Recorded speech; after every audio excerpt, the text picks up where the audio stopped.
Muling pagsilang ng walang pangalan na Diyos. Please subscribe, like and share po, thank you. And also please donate po kahit magkano lang basta galing sa puso. Kabanata 1. Ang araw ay sumikat ng mataas sa kalangitan, na nagpapaliwanag sa malinaw na asul na tubig na nagbunga sa isang napakalaking pilak na yate. Ang mga maharlikang pamilya ay nagpapalitan ng kasiyahan habang papalapit sila sa isang di maisip na malaking isla na hugis gaso clay. Ang kapitan ay tahimik na nakatayo sa tayman ng barko. Nakasuot ng formal na navy attire, ang kanyang uniforme ay isang malutong na eksena ng mga puti, itim, at ginto. Ang kanyang kanang kamay at kaibigan ng maraming taon ay magalang na nakatayo sa kanyang tabi, nakatingin sa mga nagbubukas ng pintuan na nag-uugnay sa mga dulo ng isla. Mukhang isa na namang matagumpay na paglalakbay sa Focus Academy, Kapitan. Ang kapitan, bilang isang tao ng ilang salita, simpleng ungol. Bumalik sa loob ng mga antas ng yate, ang harapan ng pagiging magalang ay dahan-daang kumukupas habang ang mabigat na kapaligiran ng kompetisyon ay tumigas sa hangin. Mayroon akong lubos na tiwala sa aking anak. Nagsalita ang isang matayog na lalaki na madaling tumayo ng mahigit 2 metro ang taas. Isang pandak na lalaking asyano ang nakatayo na nakaakbay sa mga kamay sa likod at tumatawa. Mukhang maraming backbone ng pamilya mong Storm kapag hindi ka nagtatago sa pagitan ng iyong mga binti. Sa malapit, isang magandang maitim na babae na may matalas na kulay pilak na mga mata ang dahan-daang nagtagilid ng isang baso ng sparkling na alak sa kanyang buong labi bago sinabing, naaalala ko iyon, kumusta ang pamilya Ragnor? Ikaw. Ang matayog na lalaki ay tila halos mawala ng pag-asa bago dahan-daang nagpigil sa sarili. Sa gulat ng mga nakapaligid sa kanya, sa halip ay ngumiti ito at hinaplos ang kanyang inaalagaang balbas. I guess all these years of teasing has finally made human grow to eat. Storm. Isang gwapong lalaki ang pumasok sa grupo ng mga maharlika, na may suot na nakakabighaning ngiti at nagtatago ng nagniningning na mga gininto ang mata sa likod ng mga salamin na naka-frame na kristal. Sapientia. Hindi talaga. Matatapos na lang ang round of opening ceremony performances ngayong taon kung saan natatanggap ng aking pamilyang Storm ang pinakamataas na karangalan. Ito ay dapat pagtalunan sa mga nakababatang henerasyon. Kung tutuusin, hindi naman tayo ang aakyat dyan. Maaaring tama ka, pero ngingiti ako sa gilid gayunman. Malapit na nating makita kung sino sa bagong batch ang pinaka-talented. Mga ad ng pop future. Pamaling muli ang matangkad na lalaki sa matikas na ginang at pandak na Asian na lalaki habang nagplaster ng nakakalokong ngiti sa kanyang mga katangiang panlalaki. Sa mga naririnig ko, baka hindi lang magkaroon ng pagkakataon ng mga anak natin. Si Delia ng Poti Eneva family at Mayumi ng Kami family ay lampas na raw sa kanilang mga taon. Humigop muli ng alak ang ginang. Napasulyap ang lalaking asyano. Hindi ko alam ang pamilya Duko ay mahilig sumuko bago makipag-away. Napuno ng mahinang tawa ang sahig. Huwag mong pagkakamali ang intensyon ko, bye. Pinipigilan ko lang ang impormasyon sa aking munting apoy. Dapat bigyan ninyong lahat ng babala ang inyong mga anak na huwag maging mayabang. Kadalasan, ang mga founding family lamang ng paaralan ang lumalahok sa kaganapang ito. Gayunpaman, tandaan na isang karaniwang tao ang talagang nakapasa sa pagsusulit sa taong ito, nagsalita ang gwapong lalaki bago hinayaang humina ang boses. Ang katahimikan ng ramdam. Naiintindihan nila ang kanilang pangamba. Bilang pagpapatahimik sa mga mortal na pamahalaan, ang martial world ay naglalabas ng isang uri ng tulay upang payagan ang mga mag-aaral ng karaniwang kapanganakan sa kanilang hanay. Sa paglipas ng mga siglo, ang pagsusulit na ito ay naging higit na formalidad. Dahil walang pumasa, ito ay, sa halip, isang tanda ng mabuting pananampalataya na ang dalawang mundo ay maaaring magpatuloy na magkakasamang mabuhay.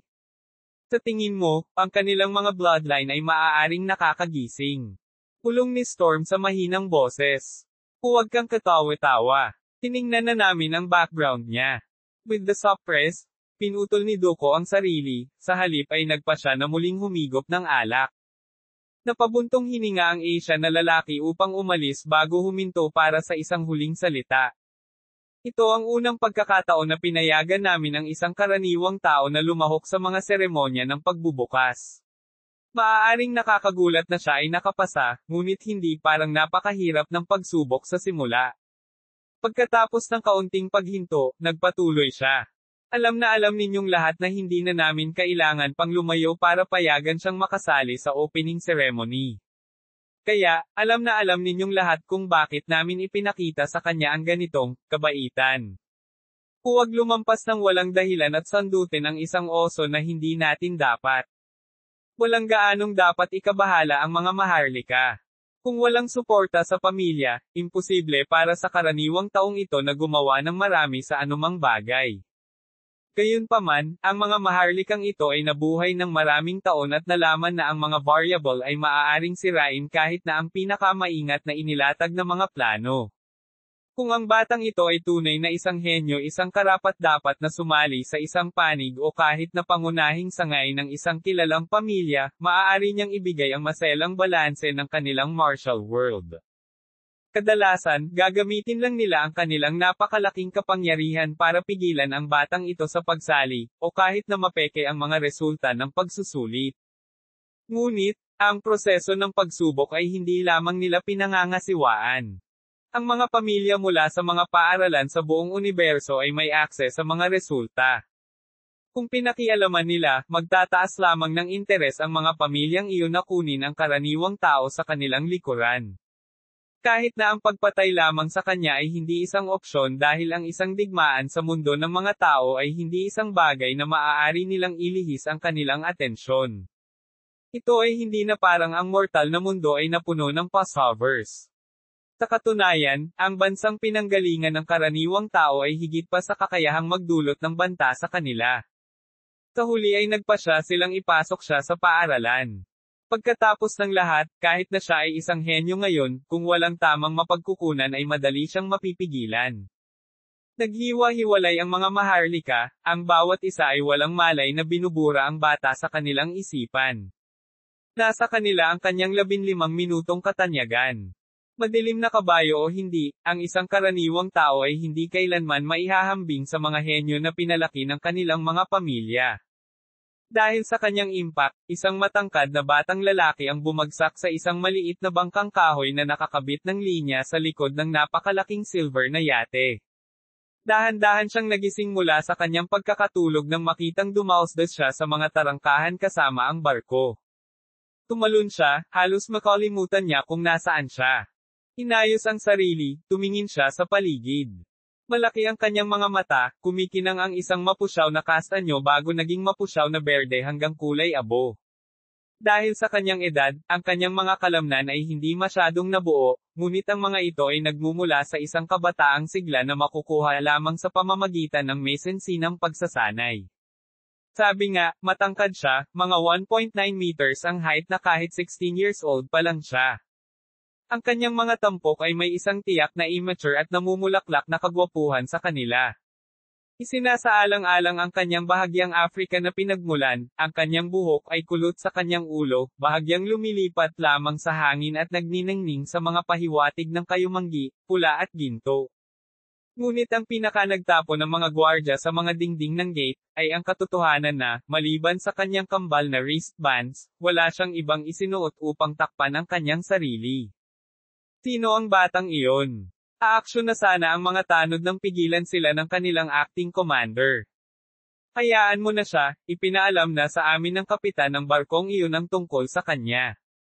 Hindi siya makabayad para makasakay sa barko, kaya sumunod siya sa likod. Siya ba ay mula sa isang pamilya ng sangay na nawala ng suporta sa kanilang pangunahing sangay? Tanong ng guard na sumigaw. Hindi. Sa narinig ko, siya ang unang commoner na pinayagan nila sa Focus Academy. Natigilan ang mga bantay sa paligid. Dahil sila mismo ay mula sa mga pamilya ng branch, alam nilang lahat kung gaano kahirap mabuhay sa paaralang iyon ng walang maayos na suporta. Ngunit kahit na mayroon silang ilan, gaano man ito kaliit, ang sumali sa paaralan na walang pamilya sa martial world. Iyon ay isang bagay na hindi nila maisip na gagawin. Nagpatuloy ang bata sa pagmamasid sa paligid bago ngumiti ng malapad na ngiti. Kumaway siya sa mga bantay sa dingding bago tumalon sa panloob na lawa ng Crescent Island. Tumetalon siya. Maging ang commander ay natigilan sa pagkakataong ito. Masyado lang talaga itong batang ito. Maaaring mukhang nakapasok na siya sa akademya, ngunit ang lugar sa loob ng Crescent Moon Island ay umaabot pa rin ng daan-daang kilometro. Kung iiwan niya ngayon ang pangunguna sa Silver Yacht, hindi siya aabot sa opening ceremony na gaganapin sa loob ng ilang araw ng walang tulong. Ipinagpalagay ng commander na dahil nakakabit ang bata sa likod ng barko, hindi niya makita ang malayong distansya na kailangan pang lockeran para makarating sa akademya. Umiling ang commander. Mas maganda kung maaga siyang natututo sa malaking mundong kanyang natapakan. Naririnig ko na talagang pinahihintulutan siya ng mga maharlika na lumahok sa seremonya ng pagbubukas. Halatang hindi puro ang intensyon nila. Huwag mo siyang tulungan. Walang mga panganib na nagtatapos sa buhay sa lawa pa rin. Mas maganda kung makaligtaan niya ang ganoong uri ng kahihiyan. With that, naglakad na siya palayo. Ang batang lalaki ay walang pakialam sa mundo. Mahabang biyahe iyon, kaya nagpa siyang maglinis ng kaunti at mag-ehersisyo. Sa isip niya, hindi naman ganoon kalayo ang distansya sa gitna ng lawa. Dapat mga 300 kilometro from here to the center from the information I gathered. Dapat tumagal ng mga 4 na araw. Ngumiti ang bata ng isang matingkad na ngiti habang nakahiga sa lawa. Umikot siya at sinipa ang sarili sa isang freestyle swim. Tingnan natin kung magagawa ko ito sa 3. Ang hindi alam ng commander ay alam ng bata ang distansya at lubos na kumpiyansa sa kanyang kakayahan na gawin ito. Gayunpaman, ang hindi naisip ng bata ay ang kapal ng tubig. Nang magsimula siyang lumangoy, sumimangot ang bata.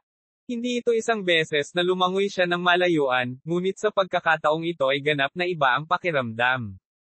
Itong tubig. Ang kanyang pagkalito ay katiyakan. Upang ang tubig ay magiging kasing linaw nito, hugasan ito na halos lahat ng buhay sa loob nito ay nawala. Nakikita niya ang daan-daang metro sa ibaba ng ibabaw, at gayunpaman, sa halip na ang kakulangan ng karagdagang mga sangkap na nagpapadali sa paglangoy, nakita niya itong labis na nahihirapan. Inilublab niya ang dila sa tubig. Hindi ito maalat. Bagamat yung tubig na ito ay karaniwang tinatawag na Crescent Lake, hindi ito naputol sa karagatan sa labas. Kung ang mga tarangkahan ay walang mga daanan para sa tubig, sila ay magiging napakahirap na buksan at magdulot ng isang napakalaking alon sa tuwing sila ay ginagamit. Kaya, para sa tubig na ito ay magiging napakabigat, ngunit hindi maalat at wala pa ring buhay. Ito ay tiyak na isang misteryo. Sa kalkulasyon ng batang lalaki, mayroon siyang 5 araw upang makapasok sa seremonya ng pagbubukas. Gumisi ang batang lalaki, isang mapagmataas na pang-aalipusta para sa mundo na kumikislap sa kanyang hindi pa katandaan na mga tampok. Kung hindi man lang ito mahirap, ang iyong tinatawag na Focus Academy ay hindi magiging karapat-dapat kay John Sachero. Kabanata 2. Sa madaling araw sa ika-5 araw ng kanyang paglangoy, sinalubong si John ng isang eksenang nagpalimot sa sakit ng kanyang pagod na mga paa. Mula sa mga 10 kilometro ang layo, nakita niya ang 3 pagtaas ng halos 20 metro bawat isa, na direktang itinanam sa tubig.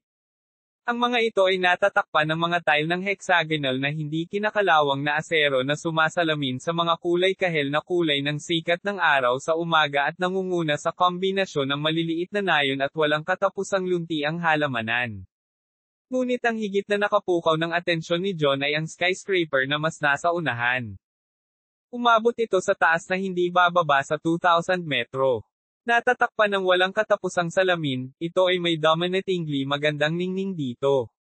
Ngunit ang ikinagulat ni John ay ang katotohanan na ang bawat isa sa 3 rising ay konektado sa isa't isa sa pamamagitan ng mga daanan sa ilalim ng tubig.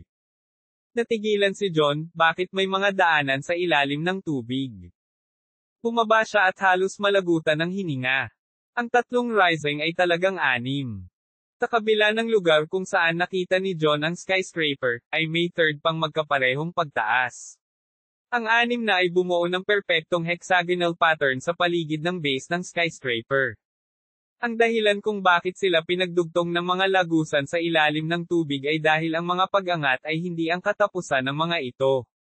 Bagamat ang mga tuktok ng Rising ay may mga bukid, kagubatan, at maliliit na nayon, ang mga ito ay nangunguna lamang sa mga kahangahangang istruktura sa ilalim ng dagat. Ang 6 na pagtaas ay talagang mga miniature na bersyon ng napakalaking 2,000 meter skyscraper, na baligtad lang. Nag-stretch sila ng hindi bababa sa 1,000 metro sa ibaba ng ibabaw at ganap na binubuo ng salamin na may hindi kinakalawang na ascent na ascent. Mukhang ang 6 na sub-skyscraper na ito ay hindi lamang konektado sa isa't isa, kundi pati na rin ang skyscraper sa gitna ng mga ito sa pamamagitan ng mga underwater passageways na ito. Ang seremonya ay ginanap sa gitna. Pinag-isipan ni John kung matatawag mo ba talagang skyscraper ang gusali sa ilalim ng dagat habang itinutulak niya ang sarili niya. Dahil alam niyang may ilang oras pa siya, nagpasya si John na lumangoy ng mabilis hanggat kaya niya patungo sa isa sa mga rising na halos kagubatan. Shook kanyang ulo, chock lang sa kanyang sarili, tutal hindi naman siya makatapak sa isang nayon na walang damit, magpalit muna siya. Kailangan kong sukatin ang 20 meter na pagtaas. Isinasaalang-alang na nakikita ko ang hugis ng mga tile na bumubuo sa pagtaas mula sa malayong ito, ligtas na sabihin na napakalaki ng mga ito. Iyon ay magpapahirap sa pag-akyat. Bandang tanghali, bumantong hininga si John. Minsan, ayaw niyang maging tama. Kalahating metro lang ang layo niya mula sa tuktok ng rising na pinili niya. Dahil sa laki ng mga tile, kinailangan niyang magpalit-palit ng kakaibang gagamba sa pagitan ng mga tile at umakyat sa sandal ng mga gilid nito. Umabot si John, binaluktot ang kanyang likod sa lahat ng natitirang lakas, at itinaas ang sarili. Tumalon siya sa barrier at nahulog mga 3 metro. Sa kabutihang palad, siya ay handa para dito at docked off sa isang roll upang mabawasan ang epekto. Sa wakas, umungol si John sa tuktok ng kanyang nasusunog na bagamat ibinagsak ang kanyang mga kamay sa kanyang tuhod at huminga ng malalim. Itataas na sana niya ang kanyang ulo nang maramdaman niya ang malamig na metal sa kanyang balikat. For fuck's sake, bulong ni John sa sarili bago pa man din tumangala. Lahat ng bagong chapters on Elbon.com. Magpaliwanag ka o lumilipad ang iyong ulo. Napaka-melodic ng boses na halos hindi maseryoso ni John. Gayunpaman, mas maraming iniisip si John kaysa sa tumatakbo sa kanyang isipan. Naiintindihan na niya ang kanyang sitwasyon. Ang babaeng ito ay parang kasing edad niya, ngunit mayroon siyang sandata na kayang pumatay sa kanya sa hitsura nito. Malamang na ang ibig sabihin nito ay pumapasok siya sa paaralang ito. Ngumiti si John, gagawin nitong mas simple ang paghahanap sa kanyang paraan. Kaya, sa halip na sumagot ay pinitik niya ang kanyang pulso na tumawag sa isang control panel at pumili ng isang makinis na itim na bag. Well, I could explain. Or, I could put my clothes. Ano ang gusto mo? Sabi ni John habang nakatingala. Walang pag-aalinlangan na sumagot ang dalaga, ekspertong itinago ang sorpresang hawak niya sa device na ginamit lang ni John. Mas gusto ko pareho. Medyo nagulat si John. Karaniwang hindi gaanong kinailangan ang paggulo sa mga teenager na babae. Akala niya mas madali lang kung nakahubad siya, pero parang iba ang babaeng ito. Wala sa loob ko na bigon ang isang magandang babae. Sabi ni John habang binubuksan ang zipper ng bag. Isinuot niya ang kanyang boxers at isang malutong na puting sando. Hinubad niya ang light blue na jeans at ipinulupot ang laylayan habang isinuot ang isang sky blue na sando na patuloy niyang hinuhubad. Habang itinaas ang manggas, sa wakas ay natanong ni John ang dalagang may hawak na espada sa kanyang lalamunan. Nadulas siya sa ilang itim na flip-flops habang walang ginagawa para itago ang kislap ng pagkahumaling sa kanyang mata. Dati, tinawag niya itong isang magandang babae para subukan lang at guluhin siya, ngunit ngayon, kung sasabihin niya ito muli, sinasadya niya ito. Ang kanyang balat ay may tand na kintab na dapat ay Hispanic na pinagmulan. Hindi mo ari ni John kung ang kanyang mga mata ay isang maputlang berde o isang dim hazel at iyon ay nagsilbi lamang upang mas lalo siyang nabalisa. Ang kanyang buhok ay dumaloy sa hangin na lampas sa kanyang mga balikat na may pag-akyat ng isang gintong blonde na tumatagos sa mapusyaw na kayumanggi nito. Ang labi niya ay kasing puno ng kanyang facial features. Lahat ng tungkol sa kanya ay mainit at masakit. Well, maliban sa talim ng pagpatay sa kanyang kamay. Malapit nang dumating ang mga bantay ko kung gaano kalakas ang sigaw mo. Kaya, mayroon kang mga 10 segundo para kumbansihin akong huwag kang patayin. Panay ang tono ng pananalita niya na para bang hindi nababahala sa eksenang ngayon lang niya nasaksihan. Magsasalita na sana si John nang dinala sa kanya ng hangin ang pabango nito. Kiwi at strawberry. Napakahusay na pagpipilian. Nagtaas ng kilay ang dalaga, bago napagtanto ang ibig niyang sabihin. Mas idiniin niya ang gilid ng espada sa balikat ni John. Tila hindi napansin ni John ang pagpapatuloy niya. I doubt you have guards coming honest. Kung gagawin mo, dapat mong isaalang-alang ang pagpapaalis sa kanila. Napabuntong hininga ang dalaga. Siguro nga, pero hindi iyon makakapigil sa akin na patayin ka. Ngumiti si John. Talagang napakatalino ng babaeng ito. Sa halip na tanggihan ito, naglaro siya ng mas malakas na baraha. Naunawaan na niya na kahit sinong may kaunting katalinuhan ay makakapagsabi na ang anumang uri ng bantay ay matagal nang naruroon. Dahil napukaw mo ang interes ko, sasabihin ko sa iyo. Ako ay isang mag-aaral dito. Kung tutuusin, malapit na ang entrance ceremony, pwede ba kitang abalahin na dalhin ako doon? Anong klaseng biro yan? Napukaw ang iyong interes. Malinaw na sinusubukan mo lang akong gamitin para makarating sa dapat mong puntahan. Ngayon sagutin mo ang aking mga tanong. Saan ka nang galing? At bakit ka pumasok sa bakod sa halip na sa mga karaniwang daanan? Nakarating talaga ako sa Silver Yacht. Bueno, dumating ako sa pamamagitan ng maliit na marumi na nakakabit sa isang pilak na yate. Sa kasamaang palad, hindi nila tinanggap ang commoner paper, at dahil wala akong energy stones, hindi ko kayang sumakay. Pero, iniwan ko sila sa may gate at nagpasyang lumangoy dito sa halip. Nakakatawa, may 300 kilometro ang layo mula dito hanggang sa mga gate. At ang mga tubig na ito ay hindi isang bagay na maaaring lumangoy ng kahit sino. Lalo na hindi para sa isang first-year student na tulad mo. Ngayon tatanungin ko ulit, at sa huling pagkakataon, saan ka nang galing? At paano ka nakapasok sa bakod? Si John, na sa wakas ay napabuntong hininga, huminga muli ng malalim bago tumayo ng husto. Hindi pinansin ang espadang nakadikit sa kanyang balikat at sa kanyang lalamunan ay nagsalita siya. I'm actually quite interested in that, bakit ang bigat ng tubig? Kinailangan ako ng buong 5 araw bago makarating dito. Pagod na ako. Siguro pagod ka na sa buhay. Sabi ng dalaga na nakapikit ang mga mata. Makinig ka. Alam kong hindi ito eksaktong boto ng kumpiyansa para sa ating unang pagkikita na magsimula na makita mo ako sa lahat ng aking kaluwalhatian, ngunit sabihin mo sa akin ang totoo, sabi ni John na bahagyang nakasandal, sapat ba ako? Inilibot ng dalaga ang kanyang mga mata. Gaano kawalandiya ang lalaking ito? Napagpasyahanan niya na hindi siya isang banta sa kabila ng pagiging isang buong ulo na mas maikli, kaya binawi niya ang kanyang espada at inilagay sa kaluban nito. Iniwas niya ang kanyang mga kamay sa kanyang puting uniforme sa pagsasanay at tinanggal ang isang hairband sa kanyang palso upang itali ang kanyang buhok. Nang makita ni John ang kanyang mga kilos, nagtagal si John sa kanyang paligid. Nakatayo sila sa isang pambihirang paglilinis ng lupa sa gilid ng isang masukal na kagubatan. Ang damo ay tila nadiin at nabasag, na kahit ilang bahagi ay napunit ng buo. Dapat niyang gamitin ang lugar na ito para magsanay. Kung isa sa alang-alang ang mga marka, ito ay pinakamahusay na huwag pukawin ang kagandahang ito ng labis. Sabi ni John habang nakangiti sa sarili. Ako si John, ikinagagalak kitang makilala. Saang pamilya ka nang galing? Ipinapalagay ko na miyembro ka ng isa sa mas maliliit na sangay dahil hindi pa kita nakikita. Nagpasya siyang huwag pansinin ang kanyang pagpasok at ang katotohanang sinabi niyang lumangoy siya dito. Sa isip niya, kung nagsasabi ng totoo si John, malamang na may kinalaman ito sa kakaibang device na iyon sa kanyang palso. Sa mundo ng martial arts, mayroon silang mga interspatial na produkto sa napakaraming anyo, gayunpaman, lahat sila ay umaasa sa enerhiya at pandama.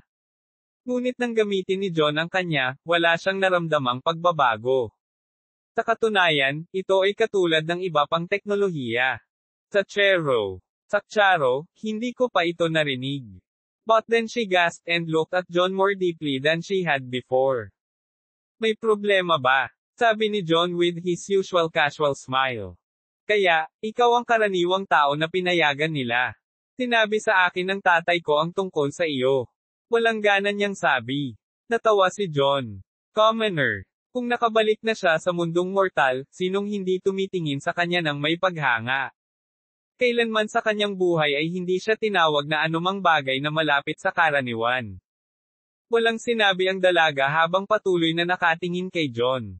Pwede ko bang tanungin ang pangalan mo, milady? Ito ay isang mataas na karangalan para sa isang karaniwang tao na tulad ko. Delia. Delia Potianeva. Kabanata 3.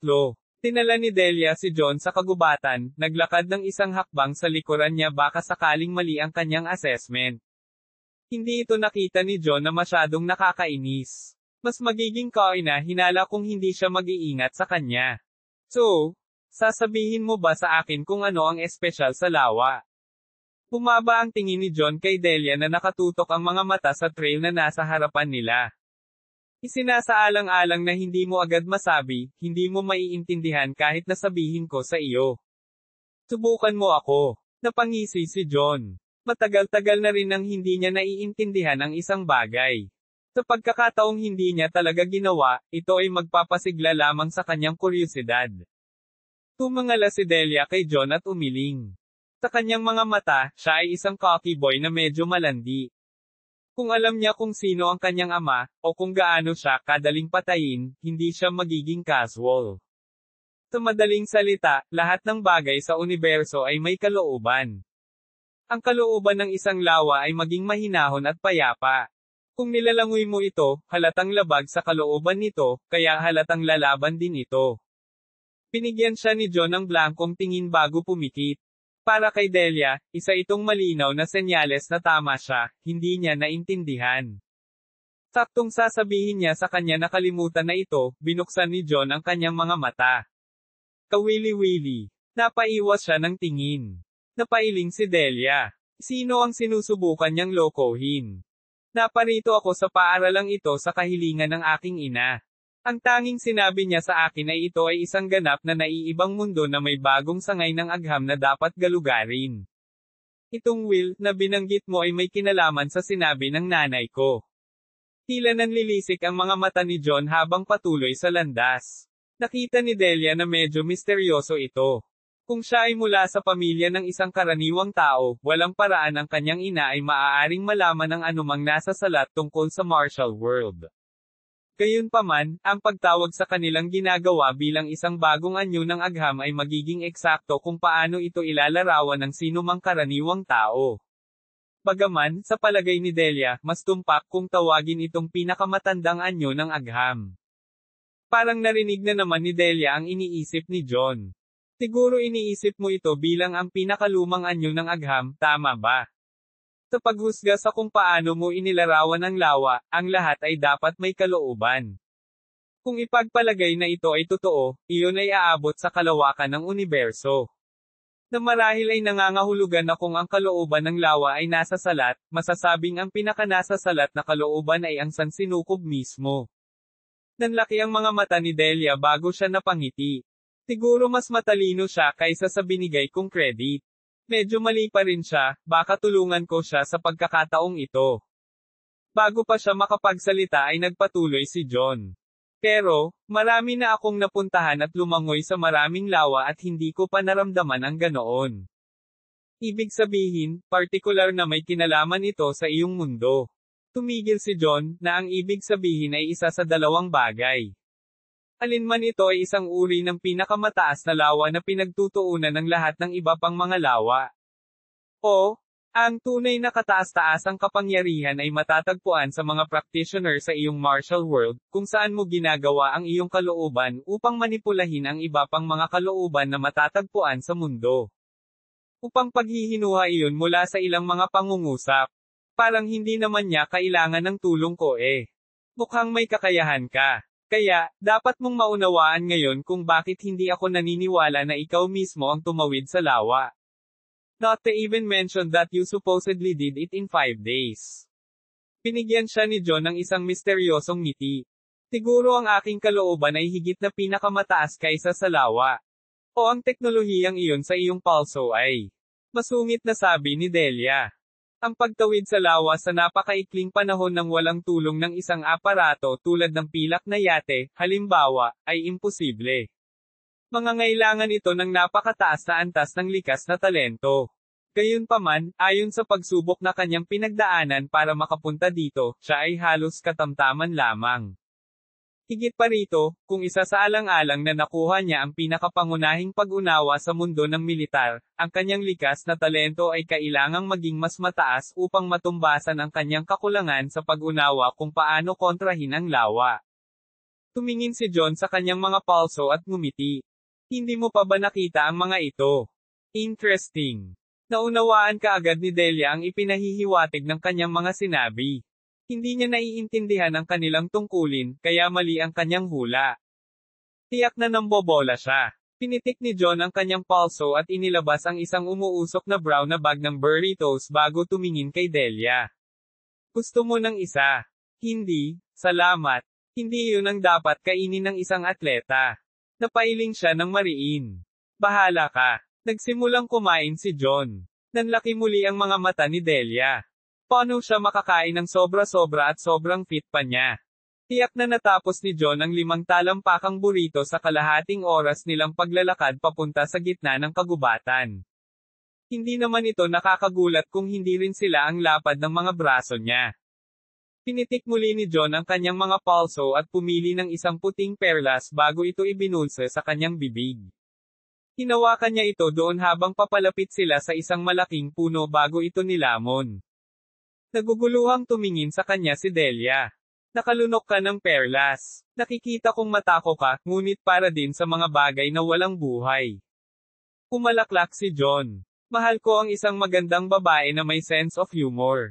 Iyon ay isang perlas na panlinis. Hindi ako makapunta sa ganoong mahalagang kaganapan na may masamang hininga. Napalingon si Delia sa isang nakatagong control panel sa malaking puno, hindi pinapansin ang kanyang komento. Natuwa si John sa reaksyon nito habang tumutok ang mga mata nito.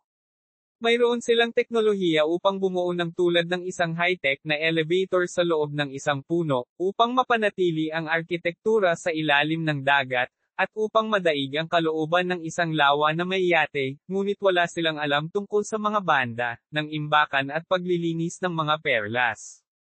Kakaiba. Alam mo ba kung ilang oras pa tayo bago ang seremonya? In fact, pumapasok ka ba? Tanong ni John habang umaakyat sila sa puno. Ang tubo ay umaangkop sa mood ng mga skyscraper at rising.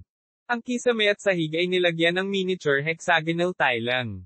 Nakalagay sa pagitan nila ang isang glass cylinder na may isa pang control panel na nakapaloob dito.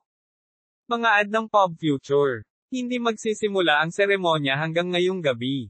Malapit na rin akong mag-attend ng first year ko dito, kaya sasali din ako. Huminto si Delia na parang nagdedesisyon kung tama o hindi na siya magpapatuloy. Ngunit, sa huli, bumantong hininga siya. I'm not sure if you're aware, so I'll let you know na itong opening ceremony ay sineseryoso ng 6 na pillar families ng paaralang ito. Karaniwan, napili lamang sa 6 na pamilyang iyon ang maaaring lumahok, kahit na ang mga subpamilya ay hindi maaaring magpalabas ng kanilang mga anak. The fact that you've been allowed is a gesture of good faith to the human world. Sana huwag mong ipahiya ang sarili mo sa mga kalokohan mo. Tumingin muna sa kanya si John bago sumagot. Mag-perform. Anong pinagsasabi mo? Mukhang natigilan si Delia. Hindi mo lang alam na you're meant to display your talent sa opening ceremony. Ito ay dapat na isang maakit ang mga tagapayo at sa pamamagitan ng mga pagkakataon ng extension mula sa paaralan. Napailing si Delia sa awa. Nihuli na siya sa resources dahil hindi naman sa martial world ang pamilya niya. Kung hindi maganda ang performance niya, hindi pa ba siya natalo? Kawili-wili. Kaya, ito ay kung paano gumagana ang iyong martial world. Sa palagay ko ay hindi ito masyadong malayo sa totoong mundo. Ang mga elite ay nagpapakita ng kanilang mga talento habang ang mga mahihirap ay hindi nagkakaroon ng pagkakataon. Hindi gaanong nagpakita ng reaksyon si John. Kung ang iyong mga napili ay karaniwang pinapayagang lumahok, kung gayon paano ang mga mula sa mga subfamilies, ay makakakuha ng suporta. Napatingin si Delia sa kanya. Yun ang una niyang naisip. Ang mga miyembro ng subfamily ay sumali sa mga paksayon ng napili at nakakakuha ng mga produkto sa pamamagitan ng proxy. Tumango si John ngunit hindi na nagsalita pa. Pinigilan din ni Delia na magsalita. Walang punto. Kahit na siya ay dumating handa na may isang bagay, ito ay magiging walang kabuluhan. Kung hindi niya nakilala si Delia, wala siyang pinakapangunahing pangunawa sa martial world. Sa ngayon ay inaasahan na wow eksperto ay masyadong marami. Kaya naman siguro pumayag ang mga pamilya na payagan siyang mag-perform in the first place. Ipapahiya niya ang sarili niya. Malalim ang iniisip ni John bago siya tumangala ng nanlalaki ang mga mata. Ang elevator ay lumabas mula sa metalikong lagusan na sinusundan nito upang ipakita ang kalawakan ng underwater skyscraper. Ang gusali ay napuno ng mga mag-aaral mula sa kanyang edad hanggang mga 20. Ang asul na lawa ay nagpatong-patong sa gusali na may pare-parehong mapusyaw na asul na kulay na nagbigay sa gusali ng kalmadong pakiramdam. Ngunit ang talagang nahuli sa kanyang mata ay ang napakalaking pader ng mga libro, kahit na patuloy na pababa ng elevator, isang tuloy-tuloy na dingding ng mga libro ang nakita sa kanan ni John. Iyon ay dapat na isang silid-aklata na sumasaklaw sa maraming palapag, hulan ni John. Meron tayong ilang oras ha. Gusto kong bisitahin ang library na iyon, posible ba? Hindi mo pa natatanggap ang iyong mga materyales sa pagkakakilanlan, ngunit maaari kong ipahiram sa iyo ang isa sa akin. Kailangan mong ibalik ito sa akin sa seremonya. Hindi ito karaniwang ginagawa ni Delia, ngunit masama ang loob niya sa mangyayari kay John. Naunawaan niya ang mga taong tila pinakamalakas sa labas, kadalasan ang pinakamahina sa harap ng mga tunay na pagsubok. Sana makatulong ito. Napaisip siya, itinatago ang emosyon sa kanyang mga mata. Napakabait mo para sa isang marangal na babae. Nakangiting sabi ni John sa kanya. Ibabalik ko ang pabor kapag kaya ko. Hindi nakaligtas sa titig ni John ang lungkot sa kanyang mga mata. Ano man ang kanyang katalinuhan, imposibleng sabihin kung ano ang ugat ng problema. Pero batid niya na siya ay naaawa. Kung isa sa alang-alang ang kanyang tugon nang tanungin ko ang tungkol sa lawa, ang testamento na sinabi niya ay hindi isang bagay na madaling maunawaan. Gayunpaman, ang katotohanan na ang pambungad na seremonya na ito ay sinadya upang hatulan ang pinili ng mga henerasyong ito ay hindi nawawala ang pag-unawa sa kalooban ay walang pag-aalinlangan sa sukdulang kahalagahan. Mayroon akong humigit kumulang 12 oras bago magsimula ang seremonya. Interesting. Gusto mo akong gawing tanga, ha? Kumislap ang tingin ni John, isang nagbabagang bulkan na natutulog sa kanilang kailaliman. Kabanata 4. Lumabas sina Delia at John at pumunta sa pinakamababang antas ng skyscraper sa ilalim ng dagat. Napakalaki ng library na ito.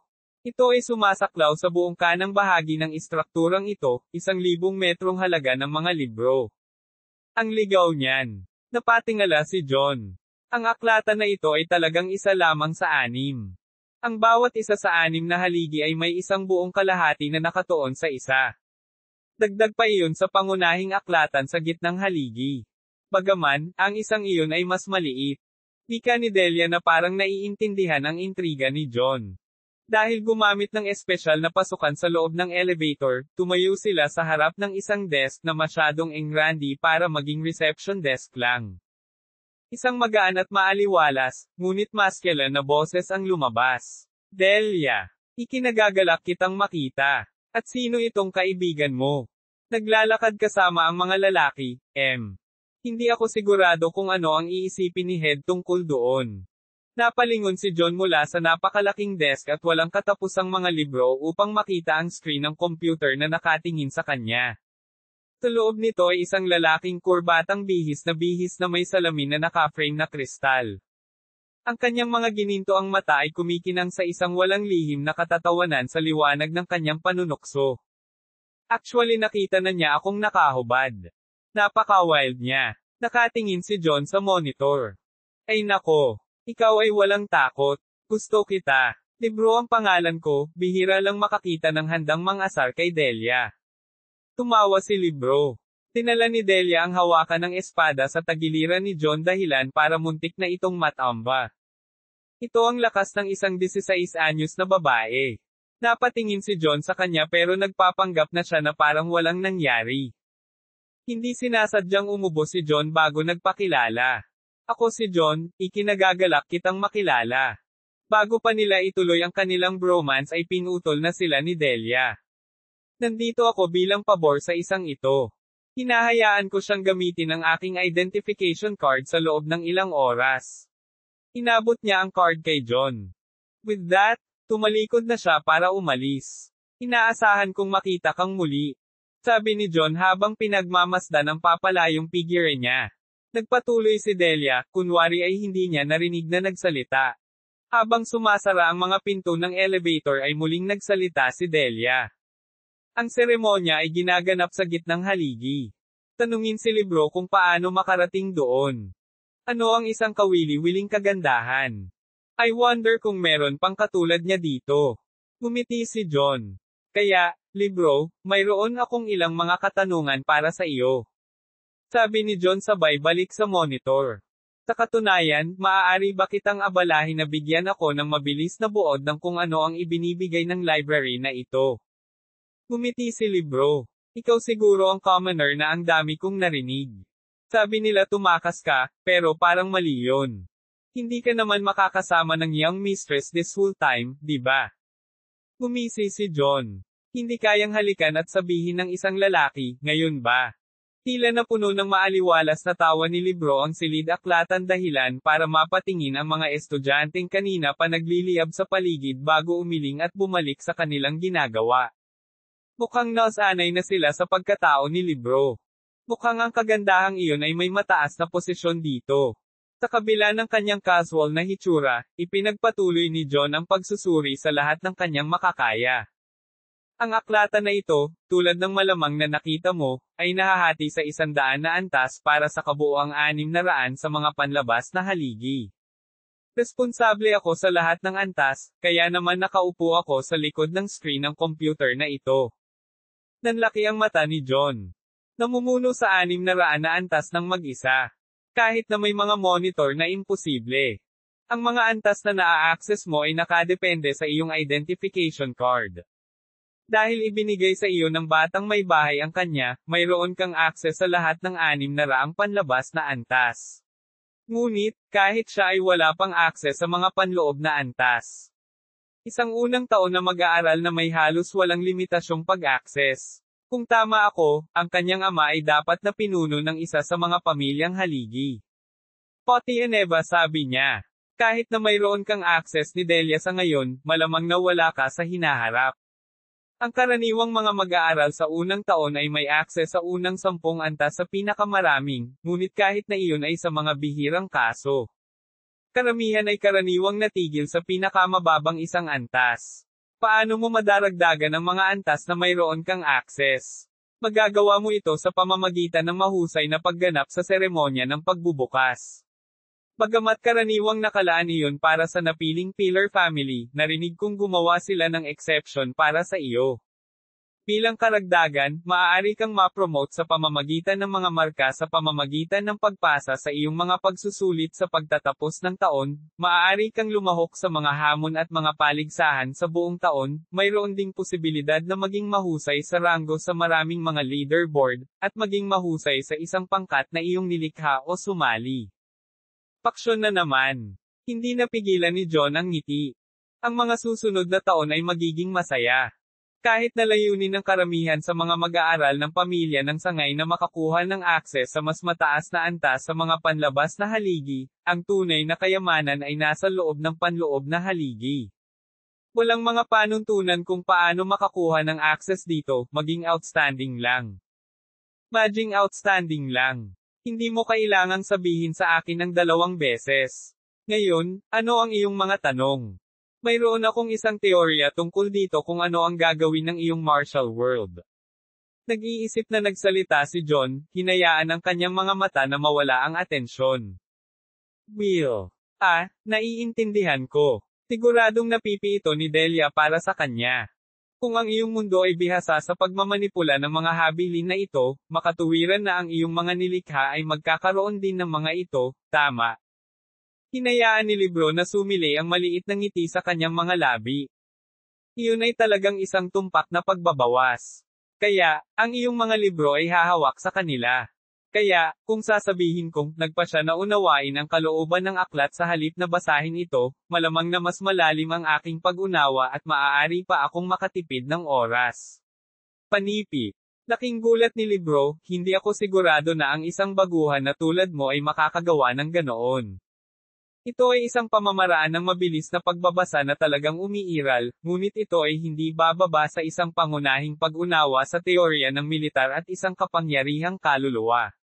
Isinasaalang-alang ang iyong paliwanag, maaaring tumpak kang nakapasok sa isang paunang pag-unawa, ngunit iyon lang. Kakailanganin mo ng mas malalim na pag-unawa upang subukang maunawaan ang pamamaraan. Ngumiti lang si John. Gusto ko ng isang libro sa diskarteng ito ng mabilis na pagbabasa, ang pinakapangunahing mga mayroon ka sa teorya ng martial world, pati na rin ang isang libro ng pamantayan at kultura para sa paaralan at lipunang ito. At kung mayroon kang isang libro ng kasalukuyang mga paksayon sa paaralang ito, pinahahalagahan ko rin iyon.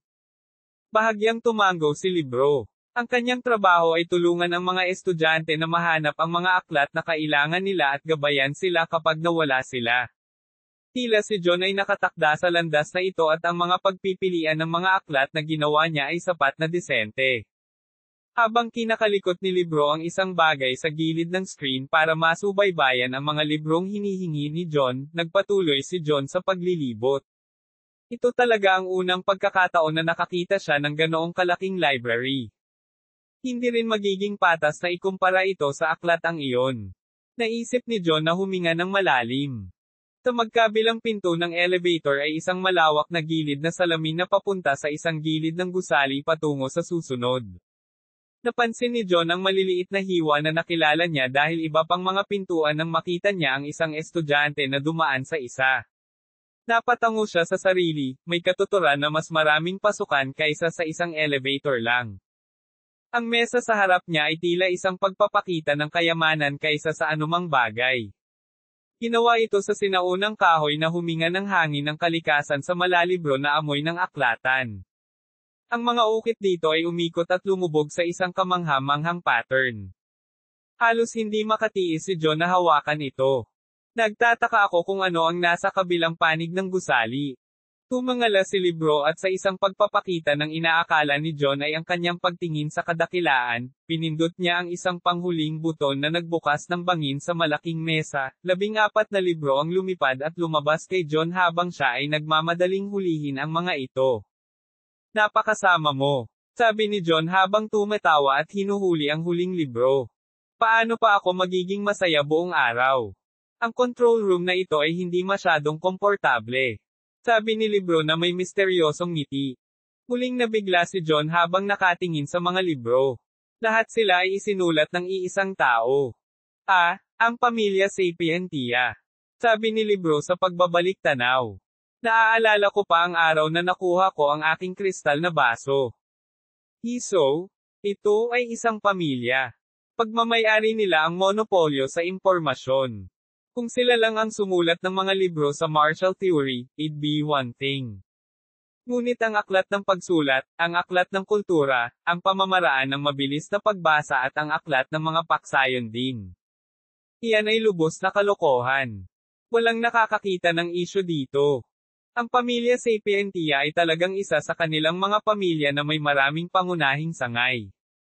Kami ay karaniwang responsable para sa lahat ng pananaliksik at pag-unlad sa mundo ng martial para sa universo na ito. Kung gusto mong maging researcher, sumali ka sa pamilya. Kung ikaw ay sapat na mahusay, ikaw ay magiging bahagi ng isang pangunahing sangay hindi man lang maraming pamilya ang nag-iisip tungkol sa pagbibigay ng pagkakataong iyon. Napabuntong hininga si Libro sa pagmamalaki. Imposibleng walang sinumang nakatuklas ang piniling hindi sumali sa pamilya, di ba? Natarante si John. Ang isang pamilyang ito ay hindi maaaring isulat ang bawat libro para sa martial world. Well, ang Sapientia family ang nagtatanong ng eksperto. Ibig sabihin, ang anumang bagong aklat na ilalathala ay dapat dumaan sa isang sangay ng subsidiary sa pinakamababa. Kung mas mataas ang ranggo ng sangay ng Sapientia na nag-aaprobo dito, mas maaasahan, bihira at hinahanap ang aklat. Ang bawat libro ay magsasabi ng Sapientia sa pabalat, ngunit makikita mo ang tunay na manunulat sa loob. Ang tanging pagbubukod ay mga pamamaraan. Ngunit malinaw naman, ang mabilis na pagbabasa ay isang pamamaraan na lubhang kapaki-pakinabang sa isang pamilyang nagsasaliksik, kaya hindi nakakagulat na ito ay nilikha rin namin. Tumango si John. Nakita niyang kaakit-akit ang mundong ito. Ang pagkakaroon ng isang pamilya na magmonopoliya ng impormasyon ay nagdudulot ng hiyaw sa kanyang mundo, ngunit ito ay ganap na normal dito. Salamat sa iyong tulong, libro. Seryosong sabi ni John habang naglalakad papunta sa dulo ng desk at nilagpasan ito para maghanap ng mababasa. Pinatay ni libro ang monitor at inilipat ang kanyang view sa mga kamera ng base floor library. Interesado siyang makita kung paano ito lalapitin ni John at kung talagang maiintindihan niya sa maikling oras na natitira. Kung babasahin niya muna ang libro ng bilis ng pagbabasa sa sobrang kasabihan, mauubos niya ang lahat ng 12 oras na natitira sa pagsisikap na maunawaan. Tingnan natin kung tama ang pinili niya. Naglakad si John sa isa sa mga pangunahing isla ng mga libro at hagdan upang makahanap ng isang maliit na lawa, na umaagos na may kakaibang gininto ang tubig. Hindi pinansin ang mga sulyap ng curiosity mula sa mga nakapaligid na estudyante, pumili siya ng meditation platform at umupo. Ang mabilis na pagbabasa ng libro ay nangyari ng isang pangunahing pag-unawa sa martial theory. Kaya, malinaw na kailangan kong basahin muna ang mga pangunahing aklat. Kahit na tumagal ng halos lahat ng oras na natitira ko, kailangan kong tapusin ang hindi bababa sa 2 bago basahin ang mabilis na pagbabasa ng libro at subukang tapusin ang mga huling. Nakangiti si libro habang pinagmamasdan si John na kumukuha ng basics ng martial theory book. Tiyak na alam ni Delia kung paano pumili ng M. Malamang hahampasin din siya ng espada ni Delia sa tagiliran kung narinig niya ang isiping iyon. Natawa si libro sa sarili at pinagmasdan ang namumulaklak na darating sa harapan niya. Kabanata 5. Sa pinakamababang antas ng gitnang haligi ay inilatag ang isang napakalaking silid ng seremonya. Ang mga carpet ng lavender at crimson ay naliligo sa sahig, halos lumalaban sa mga asul na kulay na nahuhugasan mula sa nakapalibot na lawa. Ang engranding silid ay ang tanging antas ng gitnang haligi at skyscraper na nakalubog sa ilalim ng tubig at may kisame na hindi bababa sa 30 metro ang taas. Ang matibay na pilak na mga haliging inukit na may masalimuot na mga pattern ay sinundan ng pabilog na hugis ng mga silid. Ang bawat haligi ay nagbigay sa silid ng isang nangingibabaw na pakiramdam na nag-ambala lamang ng mga puwang na pinapayagan para sa 6 na pasukan na nag-uugnay sa mga panlabas na haligi. Ang mga disenyo ng pilak na mga haligi ay tila nagpapanatili sa kisame ng aking pagsasanib dito, na nagpatuloy sa mapang-akit na mga ukit upang humantong sa isang napakalaking chandelier. Napuno ng maraming pabilog na mesa ang engranding silid, na naliligo sa mga telang bumagay sa pulang-pulang disenyo ng carpet. Ang mga masalimuot na dekorasyong mabulaklak at mga kandila ay nakapalibot sa mga sentro ng mga mesang ito, na nagpapakita ng walang katapusang yaman. Sa dulo ng silid na ito ay inilatag ang isang malawak na hanay ng mga hagdan na humantong sa 6 na trono. Nakaupo roon ang mga pamilyar na mukha na nagpaganda sa pilak na yate, na muling nagpapanggap na magalang. Nagsalita ang magandang dark-skinned duko. Poti Eneva, ang iyong anak na babae ay lumaki ng napakaganda. Isang malakas at matatag na lalaki ang nakaupo sa isa sa 2 sentrong trono. Ang kanyang balat ay may malalim na kulay ng olibo na tila umakma kay Delia. Ang kanyang mga mata ay kumikinang sa isang madilim na kayumanggi na pagod na sa edad. Ang kanyang balbas ay kahanga-hanga, umaagos ang isang malalim na kayumanggi na may impit na puti. Ang kanyang buhok ay katamtaman ng haba na sukli at maayos. Katulad ng ibang padre de pamilya, nagsuot siya ng mga damit na akma sa kanilang tangkad. Isang umaagos na pulang damit na may kedena ng ginto na may hawak na simbolo ng focus, F sa gitna nito.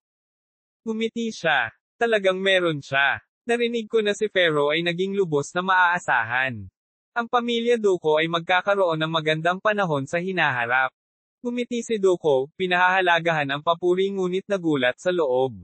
Siya ay dumaan sa ilang mga hakbang upang panatilihing nakatago ang potensyal ni Pharaoh, ngunit tila nakita siya ng pinuno ng pamilyang Potianeva. Isang matangkad at matalas na lalaking Asyano, na ang mukha ay naglalaman pa rin ng kanyang kabataang sigla, ang lumapit sa mga maharlika bago inilagay ang kanyang sarili sa huling trono sa tabi ng Potianeva. Tumango siya bilang pagbati bago pumikit at naghanda sa pagsisimula ng seremonya. Tinulyapan siya ng mas maikling Asian na lalaki bago tumalikod. Dumating na daw ang kami family head. Ngayong nandito na tayong lahat, pwede na tayong magsimula. Tama, punong guro. Tumango ang ama ni Delia bilang pagsang-ayon. Inilibot ng kanyang mga mata ang silid na tila may hinahanap bago dumapo sa kanyang anak na babae na nakaupo sa isang mesa kasama ang iba pang napili sa mga pamilyang haligi. Pinigyan siya ni Delia ng isang matalim na tingin na nagpapahayag ng kanyang mensahe. Naintindihan naman ng ama ni Delia. Tingin ko hindi siya darating, sabi niya sa malambing na boses. Walang kwenta. Tumayo siya at ang presyo sa silid ay tila tumaas ng husto. Napatigil ang lahat sa kanilang ginagawa at naghari ang katahimikan.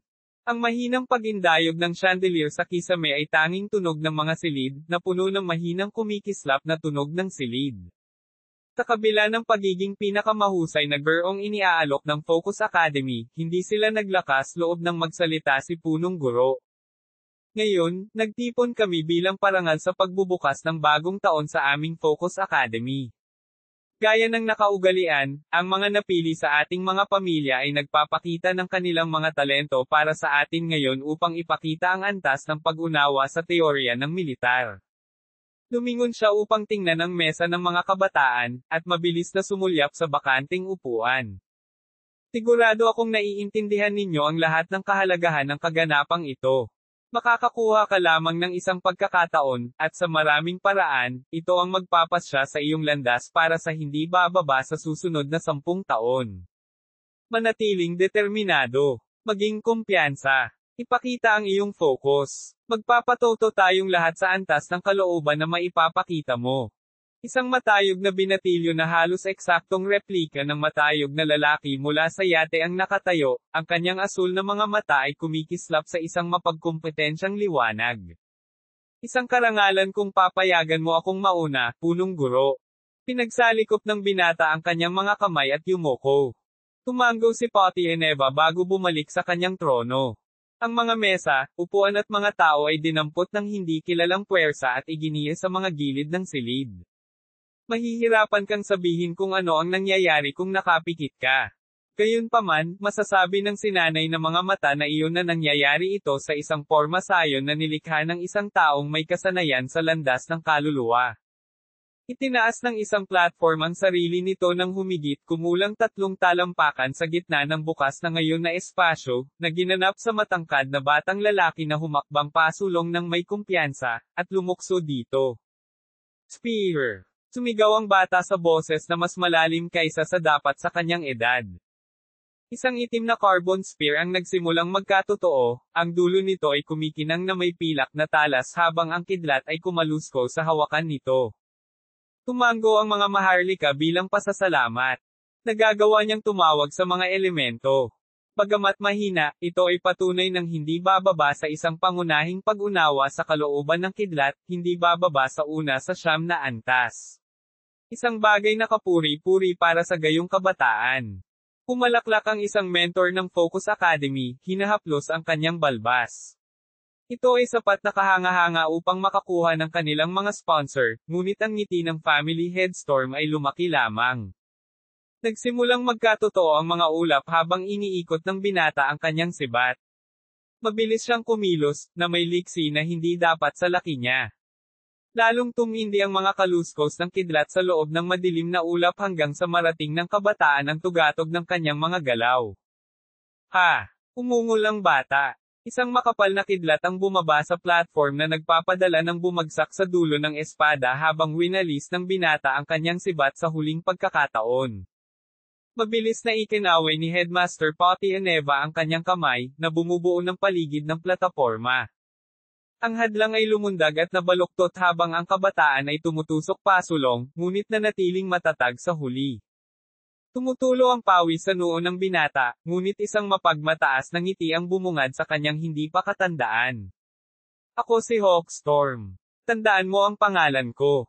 Nawala ng materyal ang harang nang bumaba si Hawk sa plataporma. Isang malakas na tawanan ang napuno ng silid. Haha! Magaling, anak. Kabanata 6. Natigilan ang mga maharlika. Ang discarding iyon ay hindi bababa sa maliit na antas ng tagumpay ng isang karaniwang pamamaraan ng grado. Nasa second or even third year level si Hawk, henyo talaga. Isang 16 na taong gulang sa ganoong advanced na antas. Pinalaki mo ang kapalit na Storm. Tumawa ang family head by. Sumimangot si Storm, habang nagmamayabang na nakatingin sa kanyang anak. Tumayo ang isang batang babaeng asyano na maganda ang balat pagkatapos umupo si Hawk. Lumakad siya pasulong na may matikas na mga hakbang, maganda ang kanyang mga katangian at nangingibabaw ang kanyang kilos. Tila hinugasan ng silid ng puting ilaw na dome alloy mula sa umaagos na sundress ng dalaga. Mas maikli pa siya kaysa kay Delia, at ang kanyang mga mata ay nagniningning ng isang kulay lila na mas maliwanag dahil sa kanyang umaaray na itim na buhok. Isang translucent compass ang nag-ilaw sa kanyang mga paa habang ginagamit niya ito para lumutang sa entablado. Natanggap ng mga maharlika ang kanilang pangalawang pagkabigla sa gabi at ito na ang pagkakataon ni Bai na ngumiti sa pagkakataong ito. Ang Feng Shui Compass, Bai. Saan mo itinago ang hiyas na ito? Nagsalita si Doko, ang kulay pilak niyang mga mata ay kumikinang sa hindi makapaniwala. Ang compass sa ilalim ng mga paa ng magandang babae ay lumaki upang ganap na magkasya sa mataas na platform bago siya yumuko. Ang pangalan ko ay Bai Ming, inaasahan ko ang mga darating na taon, sabi niya sa matamis na boses. Lumiit ang kanyang compass at iginiya siya pabalik sa kanyang upuan kung saan siya nakaupo na nakangiti pa rin. Bagamat ang pag-unawa sa mga elemento ay itinuturing na mahusay sa loob ng martial world, ang pag-unawa sa isang bagay na mas abstract tulad ng compass na ginamit ni Mei ay pumapalit sa kahirapan nito ng ilang fold. Ito ay dahil, bagaman sagana ang kalooban, ito ay limitado rin. Ang mga elemento ay mas madaling maunawaan dahil ang kanilang pag-iral ay walang katapusan at suportado ng kalooban ng lahat. Gayunpaman, ang isang Feng Shui compass ay may limitadong kalooban na sumusuporta dito dahil ito ay isang kasanayan na nakikita lamang sa isang maliit na bahagi ng mundo. Para sa isang batang kasing edad ni Mei na mag-ukit ng isang lugar para sa kanyang sarili sa kalooban ng Feng Shui compass ay hindi narinig.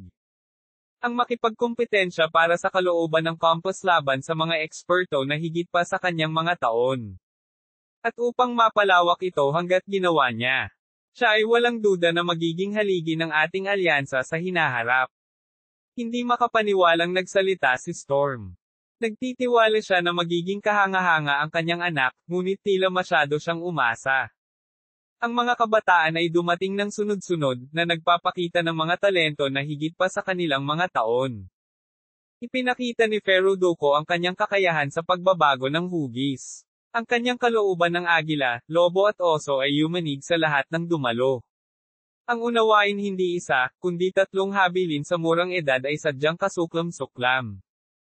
Parehong kahanga-hanga si Kami Mayumi.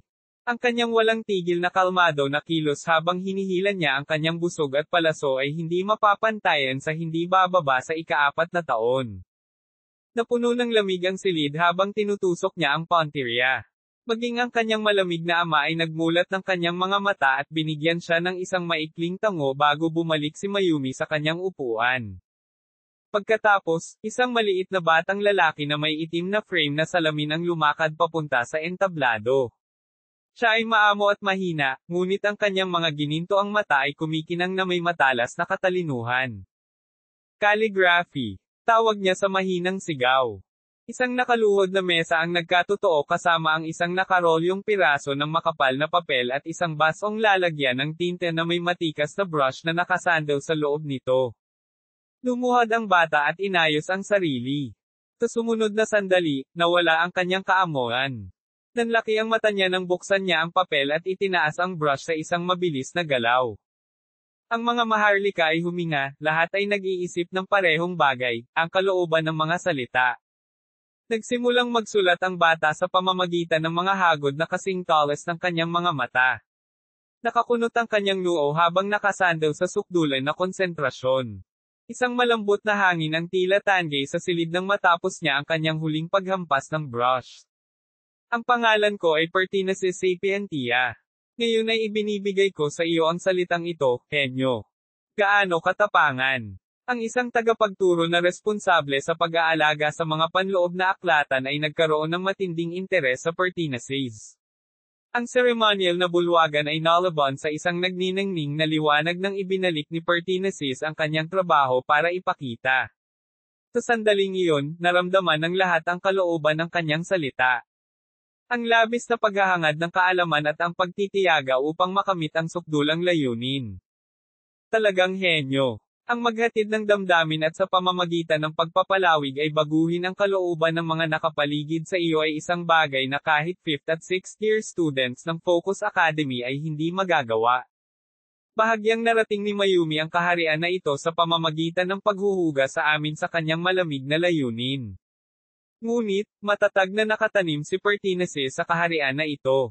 Talagang nakakagulat. Ang punong guro ay nagsalita ng kanyang mga salita ng pagpapahalaga. Nakangiti sa anak ang gwapong lalaki na nakasuot ng crystal-framed glass habang bumababa ng stage si Pertinaces. Naglakad si Pertinaces sa mga hagdan sa dulo ng bulwagan bago magalang na yumuko at nagpatuloy. Inabot niya ang papel sa kanyang ama bago bumalik sa kanyang upuan.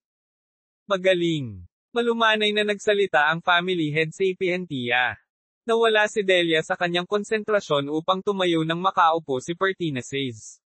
Brown gold na buhok na umaagos, ang kanyang mga mata ay tumindi. Nakasuot siya ng magandang itim na palda na may layered fold.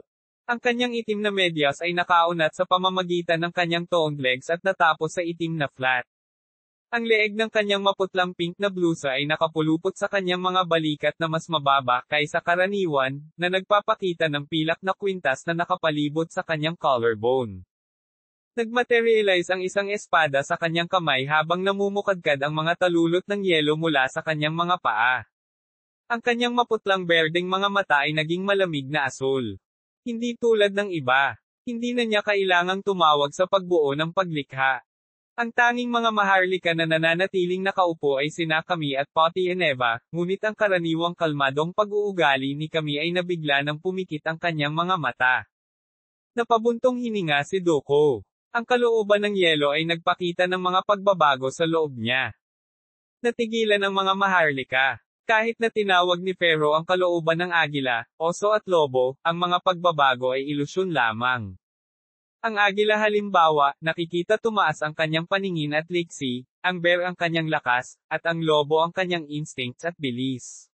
Ngunit si Delia ay naging ganap na bagong tao. Ang kanyang buhok ay agad na naging maliwanag na puti. Ang kanyang balat ay namutla, na naging mas maganda pa kaysa kay Mei. Lumiwanag ang kanyang katawan ng maliwanag na liwanag bago sumambulat sa loob niya. Isang layer ng hamog na nagyelo ang bumalot sa buong bulwagan ng seremonya. Isang pader ng yelo ang lumabas sa labas ng bahagya niyang ibinaba ang kanyang espada, na nagdulot ng mabangis na alon sa loob ng hadlang. Sa wakas ay ipinikit ni Delia ang kanyang mga mata, ibinaba ang sarili sa lupa. Umuupa ang malamig na hangin, nababawasan ang ginaw ng mga bisita sa bulwagan. Bumalik ang kanyang buhok sa dati nitong gininto ang kayumanggi at ang kanyang mga mata ay uminit sa dati nitong maputlang berde at hazel na kulay. Nawala ang kanyang espada nang bumalik siya sa kanyang upuan. Tihok ang unang pumuri sa kanya. Grabe ka Delia. At dito ko naisip na ako ang magiging pinakamahusay. Ang paghanga, selos at pagkahumaling ang nagbigay kulay sa kanyang asul na mga mata. Hinawakan ni Mei ang braso ni Delia at hinaila siya palapit. Lumayo ka Hawk, naaamoy ko ang hininga mo mula dito. Magiliw nang umiti si Delia at tumangala sa kanyang ama na tumango bilang pagsang-ayon. Nalilito ako, bakit may 7th upuan dito? Pulong ni Mei sa tenga ni Delia. Isang masalimuot na ekspresyon ang bumungad sa buong tampok ni Delia bago sila naputol ng kalampag ng isang anim na pinto na bumukas. Umalangaw-ngaw ang palakpak mula sa pinto. Tumayo si John na magkadikit ang mga kamay, malinaw na nakasuot ng masyadong informal. Dumaloy ang kanyang sando sa kanyang likuran at ang kanyang malutong na puting sando ay dumaikit sa kanyang payat na katawan habang naglalakad siya papasok sa silid patungo sa mesa ni Delia nang walang pakialam sa mundo. Umalangaw-ngaw ang boses niya sa tahimik na bulwagan. Hindi ko binuksan ang pinto kanina dahil ayokong maabala ang napakagandang performance. Bakit hindi mo sinabi sa akin na pwede ka pang gumanda? Huminto si John sa harap ni Delia at Maying bago niya hinawakan ang kamay ni Delia at inilagay ang identity card niya sa loob nito. Bumitaw si John habang kumikislap ang mga mata sa interes nang mapatingin siya sa magandang Asian girl na nakahawak kay Delia. Wow! May magagandang kaibigan ka rin. Napuno ng tawa ni John ang bulwagan na parang hindi napapansin ang pressure na namumuo sa stage sa likod niya. Bumalik sa control room umiling si Libro. Isang halimaw lang. Kabanata 7. Hinailan ni John ang bakanting upuan sa pagitan ng kanyang mga hita at isinandal ang kanyang dibdib sa backrest, umupo sa likod ng dalawang babae. Ano ang iyong pangalan? Nakangiting tanong ni John, hindi tinatago ang gumagala na tingin. Tinulyapan ni Maying ang nagngangalit na ama bago ngumiti ng pilyo. By Maying. Sagot niya sa matamis na boses. Magandang pangalan para sa isang magandang babae. Naniniwala ako na ang ibig sabihin ay magandang bulaklak, tama. Napakaangkop. Tila nagulat si Maying na alam ni John ang ibig sabihin ng kanyang pangalan, ngunit sa halip na magsalita ay tinaasan niya ng kilay si Delia na kunwaring hindi napapansin ang kanyang ginagawa. Alam mo, baka mamatay ka. Sabi ni Delia. Nag-aalala. Tungkol sa akin. Na-touch ako. Sabi ni John, inilipat ang atensyon kay Maying. Sino ka sa tingin mo? Sigaw ni Hawk. Hindi man lang tinitigan ni John si Hawk. Napakapakinabang ng card mo. Salamat. Medyo marami akong nakuhang kaalaman. Tumanggo si Delia bilang pagsang-ayon, saka piniling ipikit ang kanyang mga mata. Walang hiya talaga ang lalaking ito. Papatayin niya ang sarili niya. Tatayo na sana si Hawk sa galit ng hawakan ni Mayumi ang balikat niya. Ano ang silbi ng magalit, Hawk? Tumingin siya kay John bago nagpatuloy. Ang aming mga pamilyang haligi, sa pamamagitan ng kabutihan ng aming mga puso, ay nagpasya na biyayaan ka ng isang upuan sa gitna namin na pinili. Hindi ba sa tingin mo ang pag-abala sa mga paglilitis na tulad nito ay kawalang galang? Panipi. Hindi ko masasabi ito ng mas mahusay sa aking sarili. Sabi ni Hawk na nakaupo at naka-cross arms na parang masungit na bata. So Maying? Gaano na kayo katagal na magkaibigan ni Delia? Medyo nilalamig siya at may tulong ako. Sabi ni John sabay balik ng atensyon sa magandang si Maying. Tinala ni Maying ang kanyang libreng kamay sa kanyang labi at humajejek. Siguradong kawili-wili ang lalaking ito. Iniisip ko kung gaano katagal bago siya patayin ni Papa. Napakatagal na, pero kahit hindi ko alam kung interesado ba siya sa mga lalaki. Nang-aasar na sabi ni Maying. Hindi nakapagtataka. Sabi ni John habang patawang dinala ang kamao sa palad niya. Nagsimula akong mag-isip kung hindi ba ako gwapo. Damang-dama ang pressure sa kwarto. Pinitawan ni Maying si Delia, nakayuko sa kakatawa. Nagkukunwaring walang narinig si Delia, pero kahit kalahating shade ay mas pula ang mukha niya. Sinabi niya talaga iyon, at sa harap din ng aking ama. Nag-iisip si Delia sa galit. Mabagal siyang huminga para pakalmayan ang sarili at nanatiling nakapikit.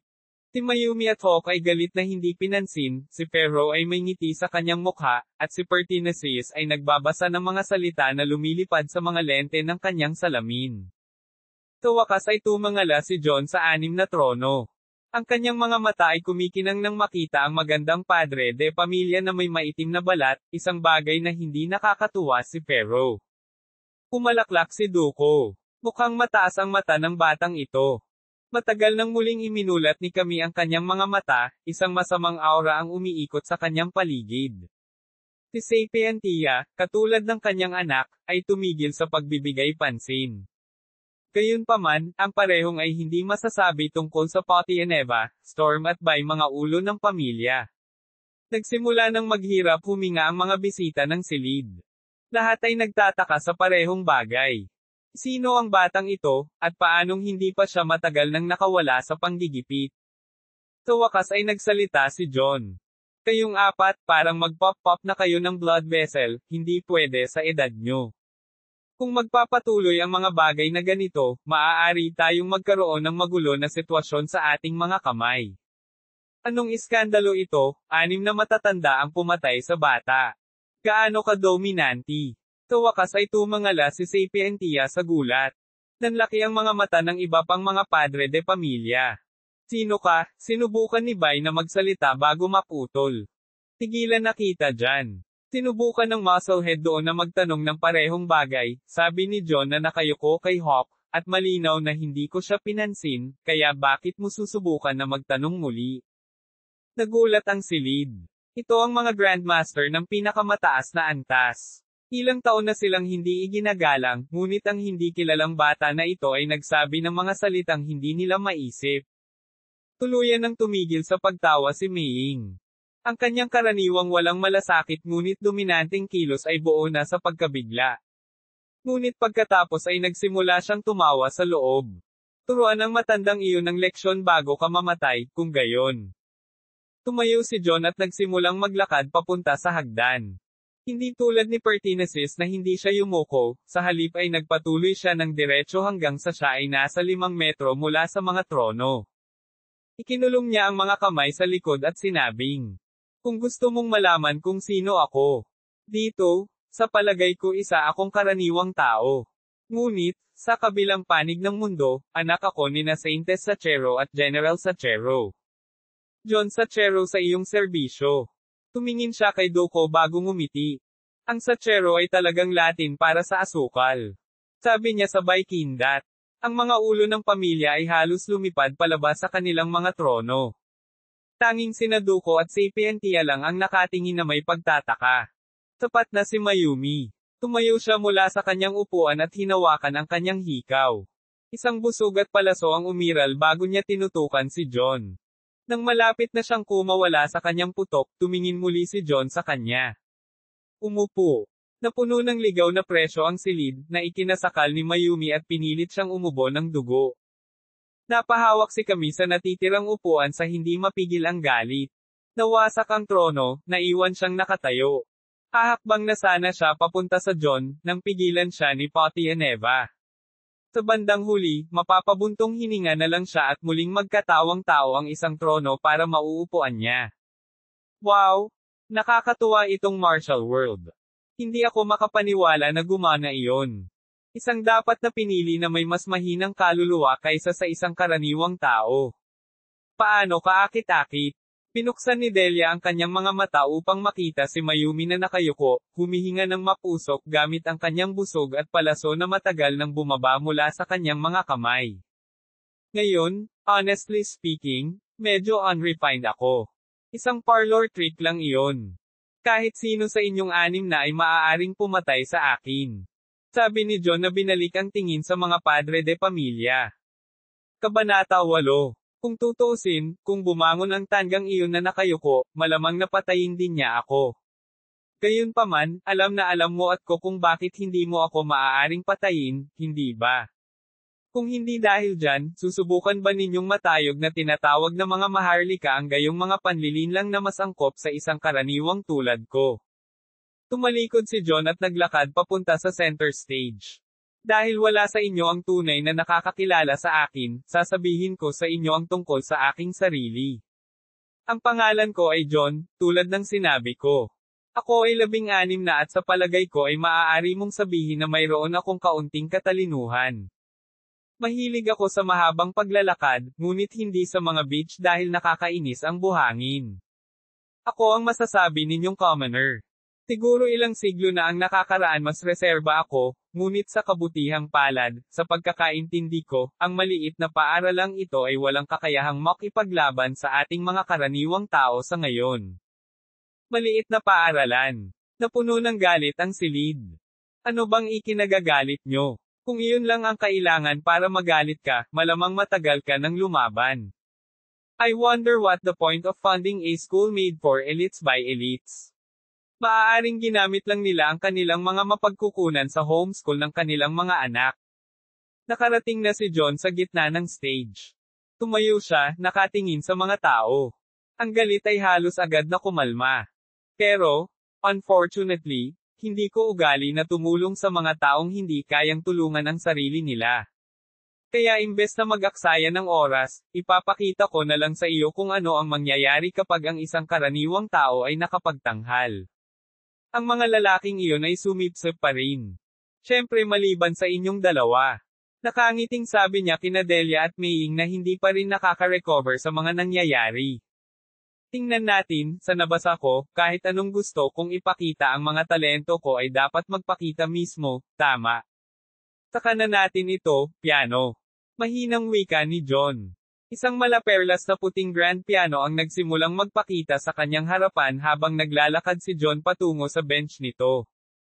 Ngayon, ginagawa ko ito dahil sinubukan ng ilang tao na hindi ako igalang. Sa sandaling siya ay nakaupo, isang alon ng liwanag ang bumalot sa silid, na nagpapadala ng banayad na simoy sa hangin. Tandaan mo ang pangalan ko at kung sino ako. Huwag mo akong galitin, at hindi ka magagalit. Itong pressure, hindi pa siya nagsisimulang maglaro. Hindi siya dapat magkaroon ng anumang kaalaman kung paano tumawag sa mga testamento, paano niya ginagawa ito. Mas nagulat si Delia kaysa kanino man. Siya lang ang nakakaalam kung hanggang saan ang naabot ng kanyang kaalaman, ilang oras lang ang nakalipas. Ang magkaroon na ng kakayahang saktan si Mayumi at ilabas ang kalooban ng musika nang hindi man lang tumugtog, ito ay hindi pa nagagawa. Naningkit ang mga mata ni John habang nakataas ang mga kamay sa mga susi ng marmol. Ang presyon sa silid ay dumami ng ilang beses. Ang liwanag na naibuga ay sumugod pabalik kay John at sumanib sa kanya nang pinindot niya ang unang nota.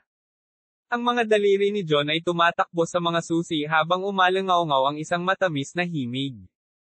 Inilabas niya ang kanyang pagkabigo, ang kanyang sakit at ang kanyang kalungkutan. Pumikit siya. Nararamdaman ang amoy ng luto ng kanyang ina, dinadama ang mga bisig nito sa kanya, naririnig ang boses nito na tumutunog. Damang-dama niya ang mapait na pagsasanay ng kanyang ama at naririnig ang kanyang mahigpit na boses. Lalong lumakas ang pressure habang pilit na pinipiga ng mga daliri ni John ang mga susi, halos parang pinapalo ang piano para sumuko. Pabilis ng pabilis ang tibok ng puso niya habang pinipigilan ang mga mata para makawala sa mga luha. Narinig niya ang malakas na tawa ng kanyang ama, naramdaman ang pagkarga sa kanya ng kanyang matitibay na balikat, nakita niya ang kadalisayan sa kanyang kayumangging mga mata. Naisip ni John ang galit na nararamdaman.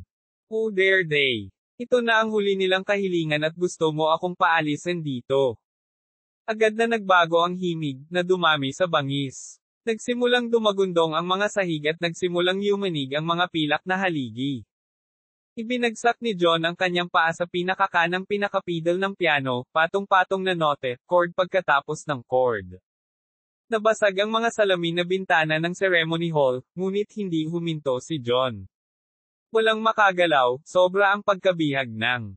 Ikinaway ni Patty Geneva ang kanyang kamay, sinusubukang gamitin ang parehong hadlang na mayroon siya noon upang pigilin si John. Ngunit, agad itong nabasag. Gusto mo akong pigilin. Lumakas ang musika. Nagsimulang makalimutan ng mga tao sa bulwagan kung nakarinig na sila ng musika noon. Tinubukan nila sa abot ng kanilang makakaya ngunit ang tanging himig na pumupuno sa kanilang mga isipan ay nahugis ng galit ni John. Nabasag muli ang mga salamin na bintana. Nakakakuha siya ng monopolyo sa kalooban ng musika. Ito ay katawa-tawa. Napaisip si Camille. Patty, kailangan natin siyang pigilan. Galit na wika ni Bai.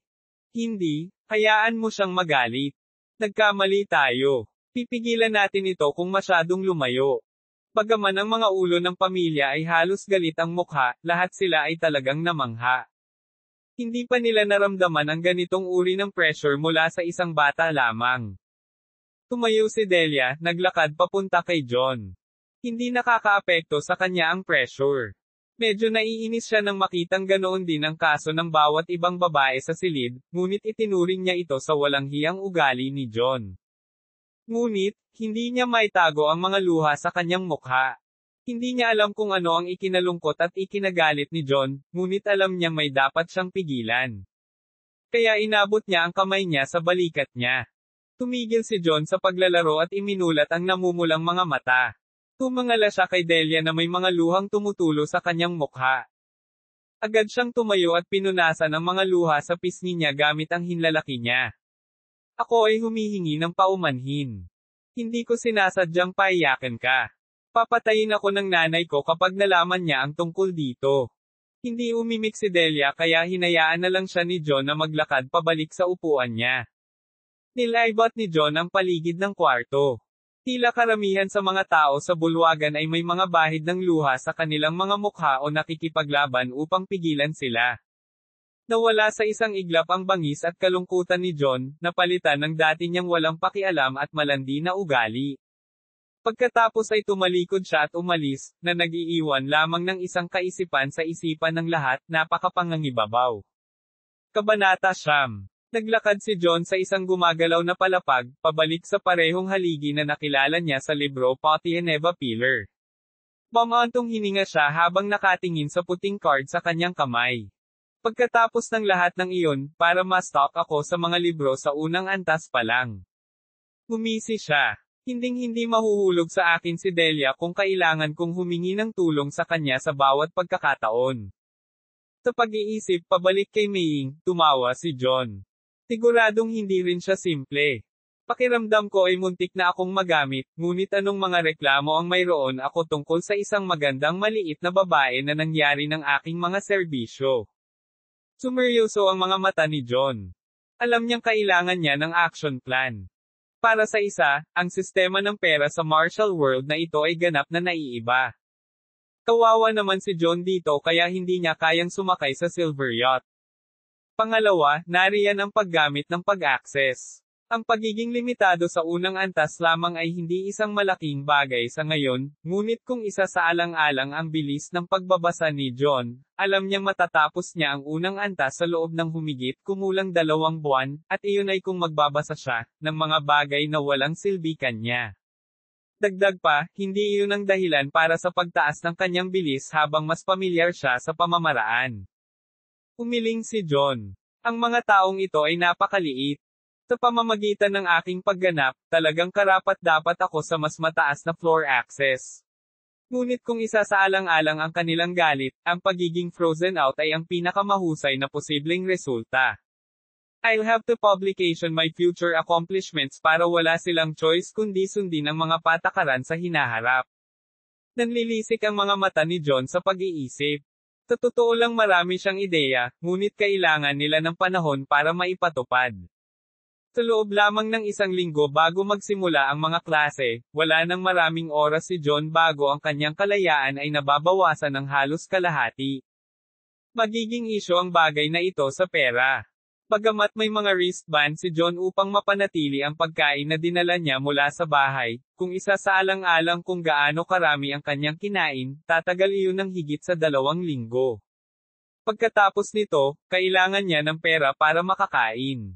At hindi iyon nagsasalita tungkol sa kung paano niya protektahan ang kanyang sarili.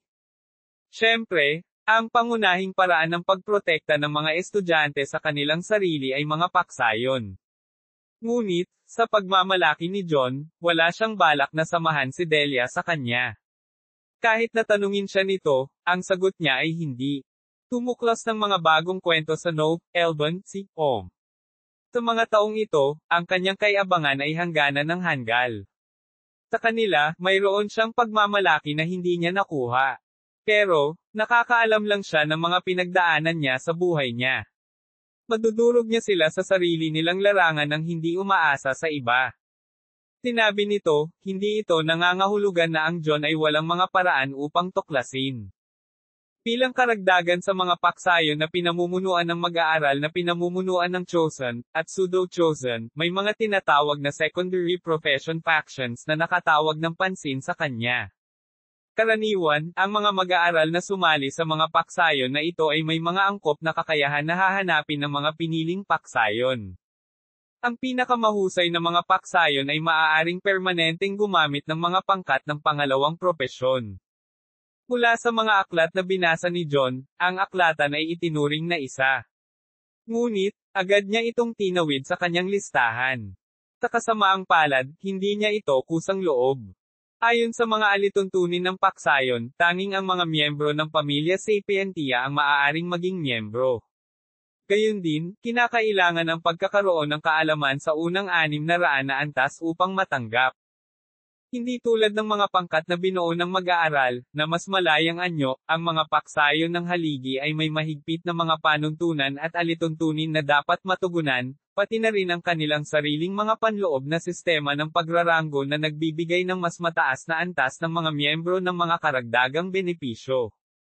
Siyempre, hindi ibig sabihin na ang mga paksayon na pinapatakbo ng estudyante ay walang sariling mga pagsusulit sa pagpasok.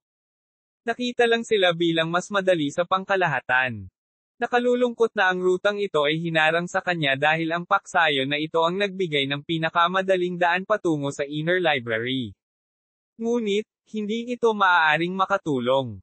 Ang sumunod ay mga pangkat sa palakasan. Ngunit, gaya ng maiisip mo, hindi pa narinig ni John ang tungkol sa mga palarong ito. Kung ito ay isang simpleng bagay ng pagbabasa ng mga patakaran, isa sa alang-alang niya ito. Gayunpaman, alam ni John na ang mga pangkat sa palakasan na ito ay nangangailangan ng pag-unawa sa martial world na wala lang sa kanya ngayon. Maaaring tila si John ay mahiwagang naging isang henyo ng martial world pagkatapos lamang ng ilang oras ng pagbabasa, ngunit ito ay isang ganap na maling pangunawa.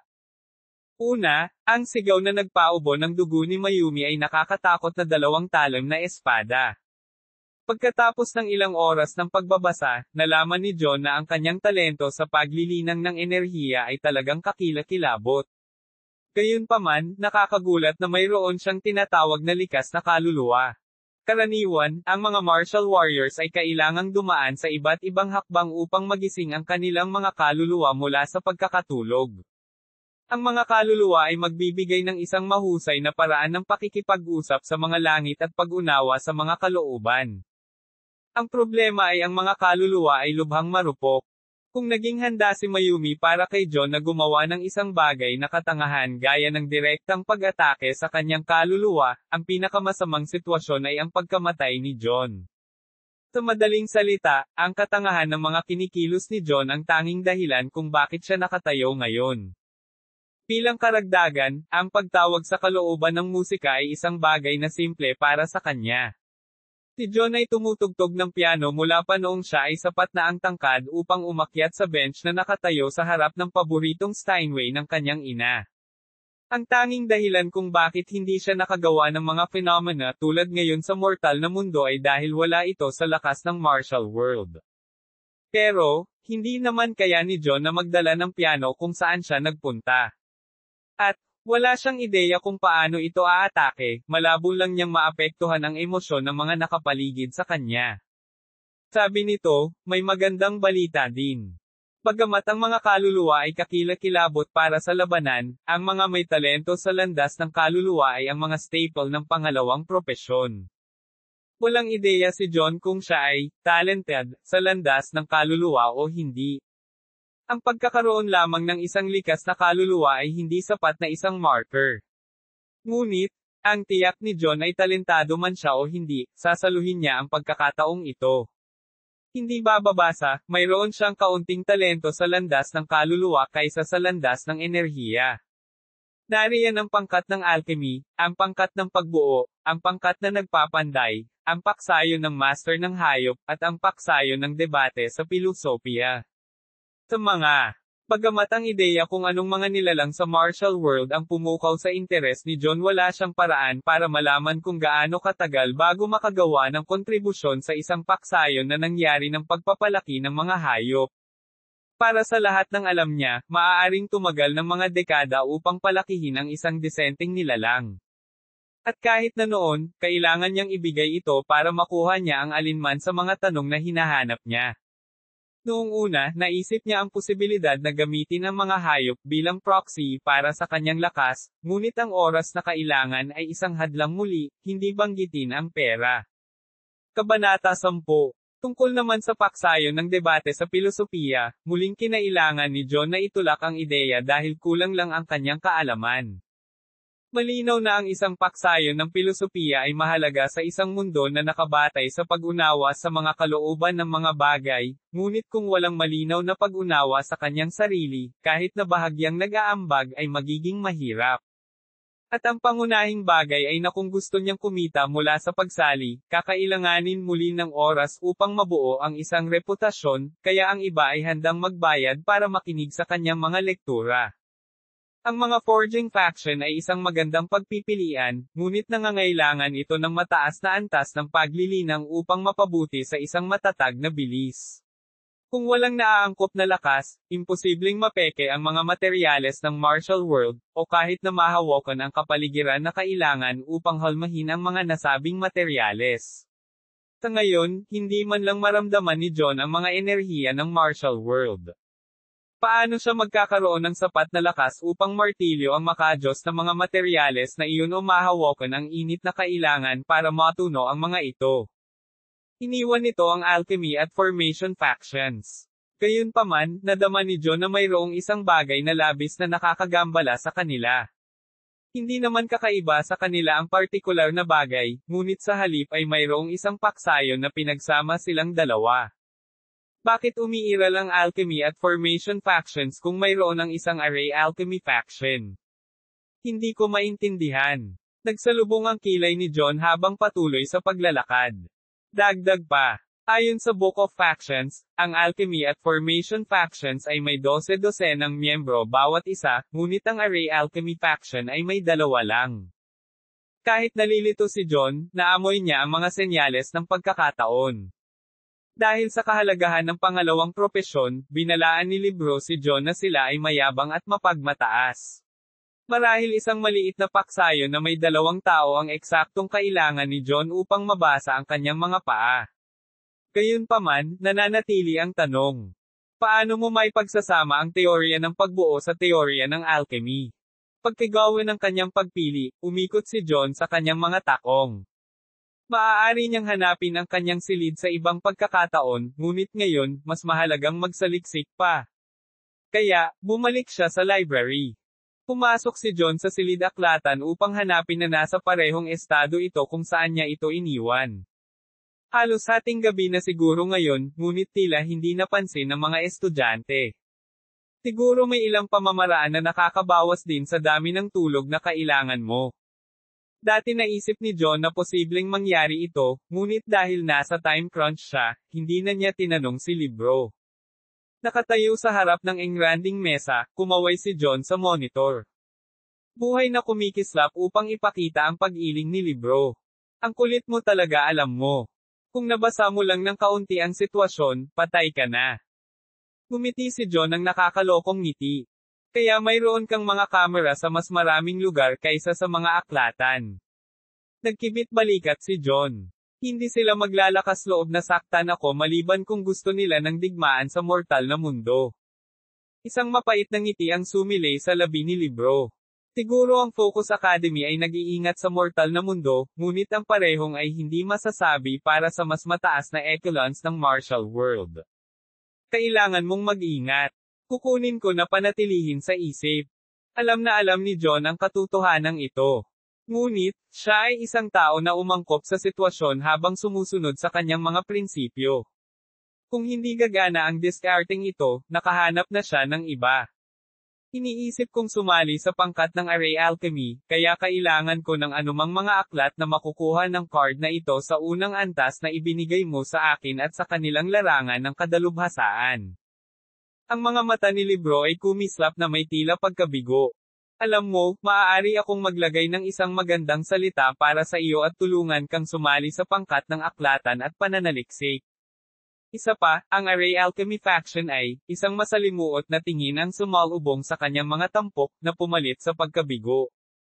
Salamat, Libro, sincere na sabi ni John. Ngunit sa palagay ko ay hindi ko gustong sumali sa pamilya Sapientia. Napabuntong hininga si Libro. Naiintindihan ko. Kung sakaling magbago ang isip mo sa hinaharap, palagi kaming naghahanap ng matatalinong batang tulad mo. Talagang nabigo si Libro. Napanood niya lang si John na natutunan ang isang diskarte sa mabilis na pagbasa na tanging ang pinakamataas na porsyento ng pamilya Sapientia ang nakakaalam. Ibinigay lamang niya ito kay John upang matulungan si Delia na matupad ang kanyang pabor at dahil hindi niya akalain na matututuhan niya ito. Ngayon, isang elite technique ng pamilya Sapientia ang lumabas sa mundo at ang taong mayroon nito ay hindi gustong sumali sa kanila. Pero John, may iba pang paksayo na pwede mong salihan. Ang pangkat ng Array Alchemy ay patay sa tubig. Not to even mention the fact that since you only have access to the first floor, wala sa kanilang advanced techniques ang hindi available sa iyo. Kahit na mayroon kang card ni Delia, lugi ka. Walang isang advanced na diskarte ang Focus Academy na may koneksyon sa pangkat ng Array Alchemy anuman ang sahig. Nalungkot si John sa narinig, ngunit wala siyang pagpipilian. Tanging isang pangkat na tulad nito ang tatanggap sa kanya, at magkakaroon din ng mababang pangangailangan para sa paglilinang. Siya ay may limitadong mga pagpipilian. Naiintindihan ko, mahinang sabi ni John.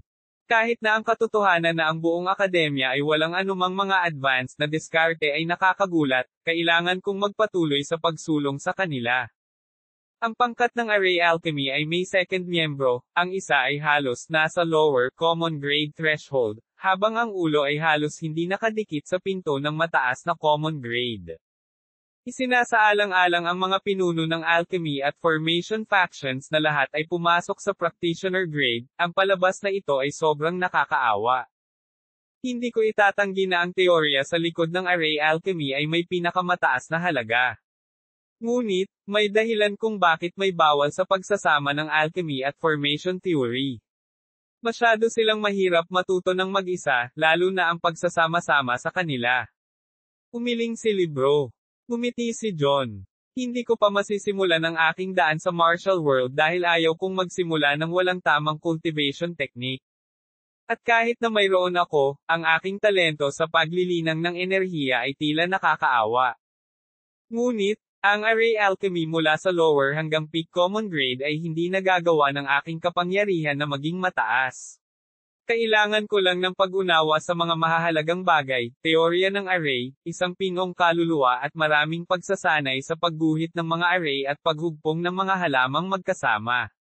Kaya ko ito. Tumingin siya kay Libro, nag-aapoy ang mga mata sa determinasyon. Nanlambot ang mga mata ni Libro. Gawa ako ng exception. Dahil kahit na ang mga tinatawag na array alchemist ng aming paaralan ay hindi tumitingin sa mga aklat na ito, bibigyan kita ng kopya ng bawat array alchemy-related book na mayroon kami sa Focus Academy. At, ihahagis ko ang mga eksklusibong aklat ng alchemy at formation theory para sa unang 10 palapag. Matingkad nang umiti si John, labis na nagpapasalamat kay Libro. Gayunpaman, hindi niya alam ay inilihim ni Libro sa kanya ang isang malupit na katotohanan. Sa martial world, lahat ng tatlong landas enerhiya, katawan at kaluluwa ay konektado. Sa kasalukuyan, si John ay nagkaroon ng isang likas na kaluluwa na nagising, na ginawa siyang maswerte, ngunit hanggang sa isang 1/5 na posibilidad ay nababahala. Nang sabihin at tapos na ang lahat, ang kaluluwa ni John ay nasa ibabang yugto ng pundasyon. Nangangahulugan ito na maaari siyang magsanay ng array alchemy sa mas mababang karaniwang grado. Gayunpaman, kung gusto niyang umunlad sa middle common grade, kailangan niya ng middle foundation stage soul. Ang katawan, enerhiya at kaluluwa ay konektado lahat. Kung ang katawan ay hindi sapat na makapangyarihan, ang isa ay hindi maaaring maglagay ng mas malakas na enerhiya, o isang mas malakas na kaluluwa. Sa madaling salita, kung nais ni John na umunlad sa landas ng kaluluwa, kailangan niyang umunlad sa mahirap at hindi pinansin ang landas ng katawan, o tumalon sa hadlang ng kanyang mahinang talento at gamitin ang pantulong na kakayahan ng paglilinang ng enerhiya upang mapanatag ang kanyang katawan. Alinmang paraan. Imposibleng umasa sa landas ng kaluluwa ng mag-isa. Gayunpaman, iyon lang ang mayroon siya.